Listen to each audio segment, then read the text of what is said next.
Lord works in mysterious ways, don't I? A good day.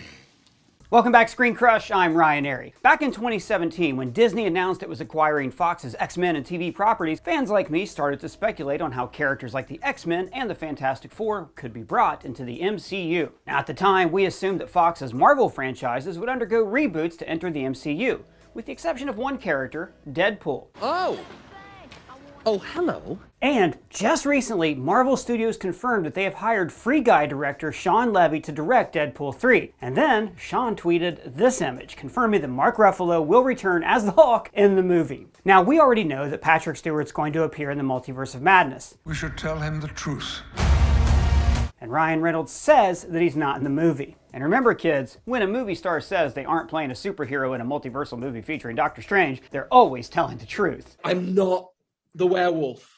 I promise you I am not the werewolf. But how will Deadpool wind up in the MCU? Well, we think that we've already seen exactly how he's going to jump through the multiverse. Any tips on getting into the MCU there, Korg? Deadpool 2 featured Josh Brolin as the time-traveling mutant, Cable. In the post-credit scene of Deadpool 2, Deadpool gets his hands on Cable's time-traveling device. Anyways, Deadpool goes back in time to save his fiance's life. Deadpool's future consciousness went into the body of his past self. Now, this type of time travel is similar to the time travel that we see in the movie Days of the Future Past, where rather than your body going back in time, it's your consciousness that goes back in time to inhabit your body. No, just his consciousness into his younger self. In Deadpool 2, we see that Cable's time travel device has the ability to do both. First, he sends his physical body back in time to kill Russell, but later in the film, we see Cable sends his consciousness back in time to plant a coin on Deadpool. Somebody swiped right. That coin saves Deadpool from a lethal bullet to the chest. You time-sliding son of a bitch.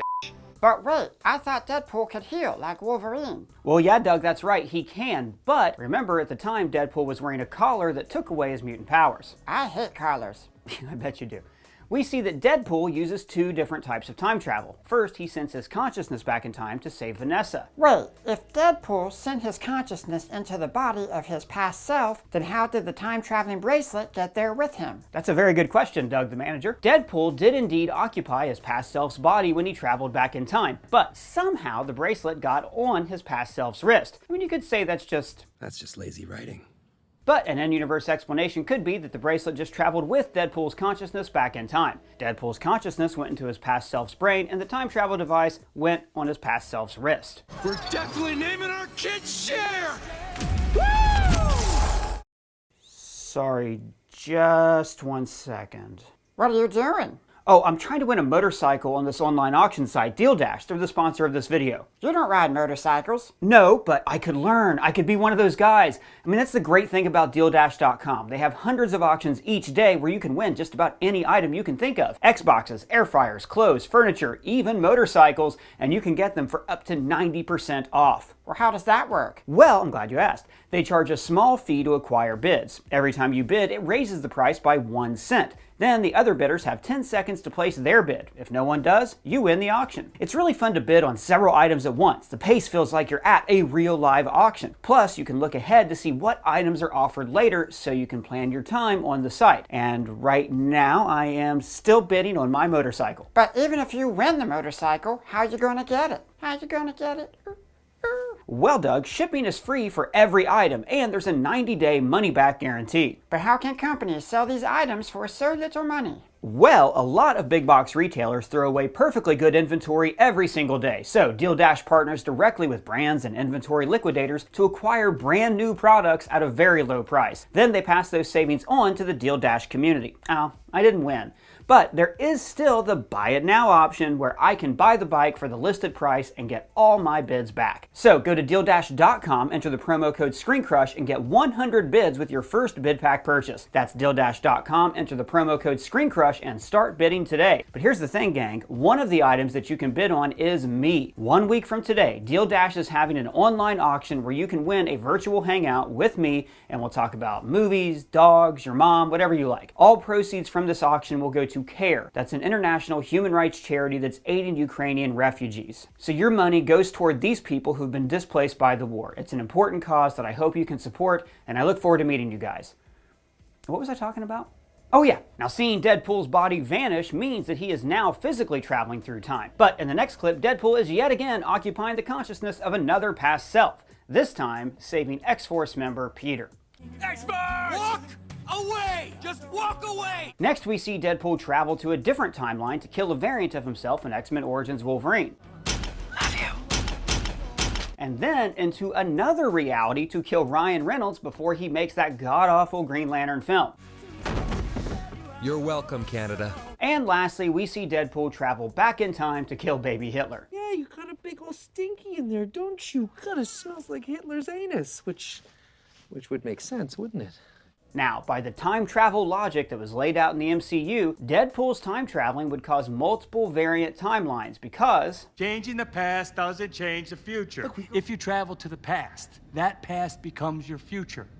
And your former present becomes the past, which can't now be changed by your new future. it would make sense if the Time Variance Authority, the TVA for short, stepped in and arrested Deadpool for his crimes against the sacred timeline. Now, as we saw in the series Loki, there is a sacred timeline that consists of multiple timelines or universes, similar to a rope being made up of many strands. It's one rope, but it's composed of multiple threads. The sacred timeline only consists of timelines approved by He Who Remains, a variant of the supervillain Kang the Conqueror. Now, as great as the Loki series was, it did not do the best job explaining how the multiverse works. Even though the season 1 finale was mostly He Who Remains explaining the timeline, we were left with a lot of questions. God, that's lazy writing. The gist of it is that the TVA steps in anytime an alternate timeline is created that would result in a Kang variant rising to power and starting the Multiversal War. So, it's very likely that Deadpool's time-traveling shenanigans have created many unapproved timelines that the TVA would need to prune from existence. So they would have to bring in the person responsible. Can you imagine a Deadpool movie with Owen Wilson's Agent Morbius? Agent Morbius and the other TVA agents chasing Deadpool through time, and Deadpool creating even more variant timelines along the way as he runs away from the TVA. We could see Deadpool interact with everything from cavemen to gladiators to presidents of the United States. Imagine Forrest Gump, but instead it's Deadpool being involved with or even responsible for major events through history.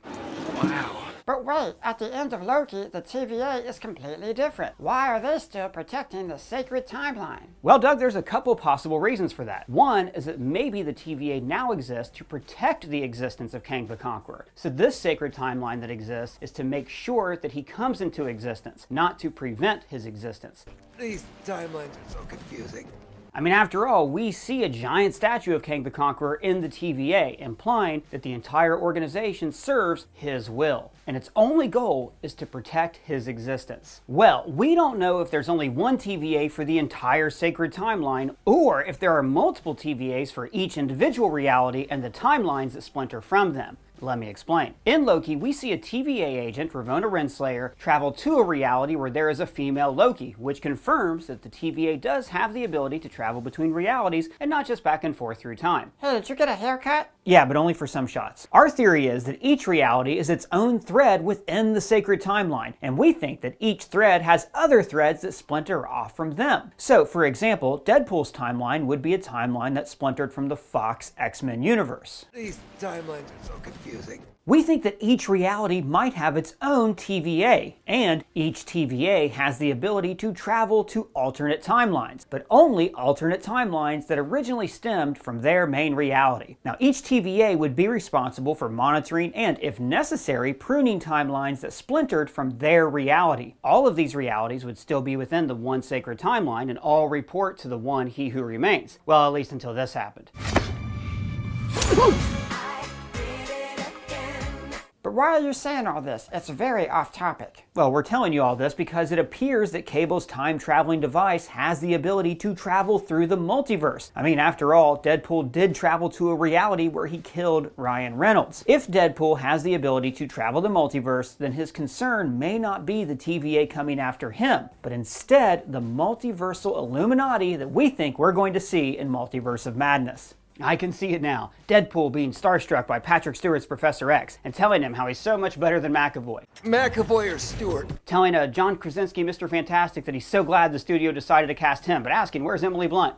The possibilities here are endless. Maybe we could even see this take place in a Multiverse of Madness post-credits scene. I'm not the werewolf. But Deadpool is so rated R and gory. How will he fit into the pleasant PG films of the MCU? Well, the answer lies in him breaking the fourth wall. He starts to cuss, but then stops himself and says, oh wait, that's right, I can't say that word in this universe. And when he kills someone, he could say, where's all the blood? Oh wait, MCU. And his fourth wall breaking could be written off as him being a crazy guy that thinks he's in a movie, which is how they handle it in the comics when he teams up with other characters. Now, I personally don't think that Disney and Marvel Studios plan on having Deadpool be a major part of the MCU. His raunchiness doesn't really fit with their brand. I think it's probably best to keep them separate and just let Deadpool do his thing. But the occasional cameo or even a supporting role in a multiversal event film like Secret Wars would be baller. Hopefully we get to see more of him and Korg together. We also have a guest reactor this week, Korg, who was not my first choice, but apparently everyone else was too busy over on Disney+.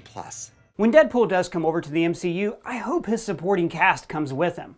Negasonic, come, we have mission. The Deadpool movies have given us by far the best version of Colossus that we've seen on the big screen. Oh, you're on the left.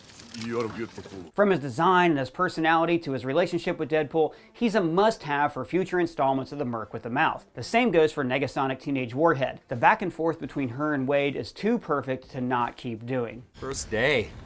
So nervous. Did you just say hollow points? Yeah. Probably should have brought a super soaker.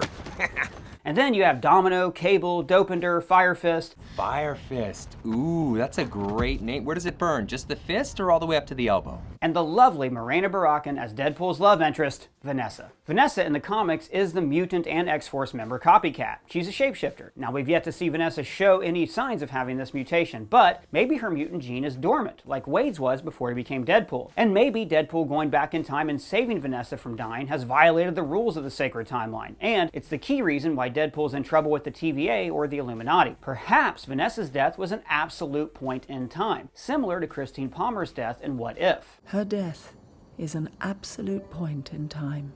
Maybe they use Vanessa's new shape-shifting abilities to get around this absolute point. Deadpool helps unlock her mutation, bringing his story full circle. Vanessa could shapeshift into someone else, make everyone think she's dead, and in turn, beat the absolute point. Similarly to how classic Loki cheated his death. After I faked my death, I simply drifted in space. Away from Thor, away from everything. His isolation on a remote planet was actually no different than him being dead. So it didn't create a dangerous timeline and it didn't alert the TVA. It wasn't until he left this planet to go find Thor that the timeline became dangerous and the TVA was alerted and they had to step in. But wasn't the post-credits scene in Deadpool 2 just a big gag and not meant to be taken seriously? Couldn't canonizing this careless and inconsistent time travel make things even more confusing for viewers? Fair point, but the good thing about Deadpool is that he can break the fourth wall. We would hear him utter a few lines about the inconsistencies and plot holes of his time traveling and entrance into the MCU, and all would be forgiven. Well, that's just lazy writing. I think cutting to that clip is lazy writing. Talk about X-Force some more. Well, I was just going to say that I think an X-Force movie with raunchy humor and a violent team of anti-heroes could be Marvel Studios' answer to the Suicide Squad and Sony's anti-hero Sinister Six film that we theorized about in this video. From now on, we'll be known as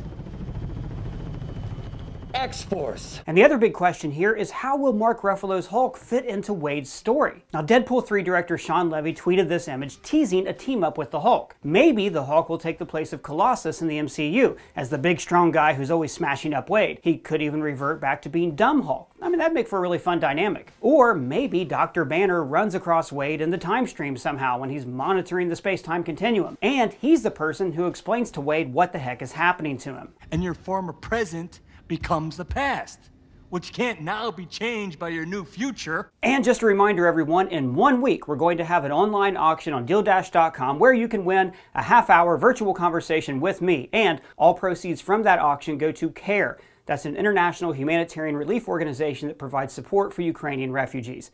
But let me know your thoughts on all this down in the comments below. What do you think about the Hulk? What do you think about Deadpool? Tell me in the comments or at me on Twitter. And if it's your first time here, please subscribe and smash that bell. For Screen Crush, I'm Ryan Airy.